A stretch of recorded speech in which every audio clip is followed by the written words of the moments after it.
केंद्रीय पर्यावरण, वन आणि हवामान बदल मंत्रालयाने अधिसूचित केलेले घनकचरा व्यवस्थापन नियम 2026 हे 1 एप्रिलपासून देशभर लागू झाले असून या पार्श्वभूमीवर कुळनाव बदलापूर नगर परिषद या नियमांची प्रभावी अंमलबजावणी करणार का, असा प्रश्न नागरिकांमध्ये चर्चिला जात आहे.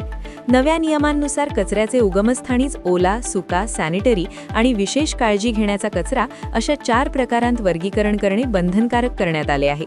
मात्र बदलापूरमध्ये सध्या कचरा वर्गीकरणाची अंमलबजावणी मर्यादित प्रमाणात दिसत असल्याने या नियमांची काटेकोर अंमलबजावणी कशी केली जाणार याकडे सर्वांचे लक्ष लागले आहे. नवीन नियमांत मोठ्या प्रमाणात कचरा निर्माण करणाऱ्या गृहनिर्माण सोसायट्या, व्यावसायिक संकुले आणि शासकीय कार्यालयांवरही स्पष्ट जबाबदाऱ्या टाकण्यात आल्या आहेत. अशा संस्थांनी स्वतःच्या स्तरावर कचरा व्यवस्थापन करणे अपेक्षित असले तरी त्यासाठी आवश्यक सुविधा, मार्गदर्शन आणि देखरेख उपलब्ध करून देण्याची जबाबदारी स्थानिक प्रशासनावरच राहणार आहे.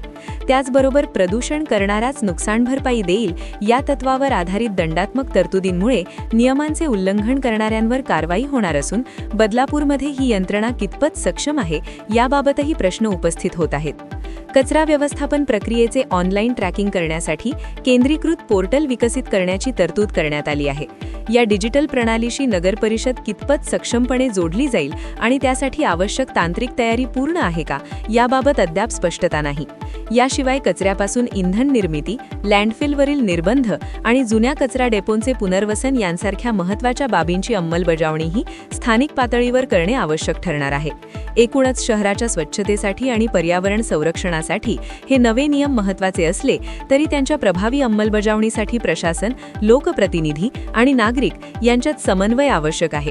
सध्या नगर परिषदेकडून ठोस कृती आराखडा किंवा वेळापत्रक जाहीर झालेले नसल्याने संभ्रमाचे वातावरण असून आगामी काळात प्रशासनाची भूमिका अधिक स्पष्ट होण्याची अपेक्षा व्यक्त केली जात आहे.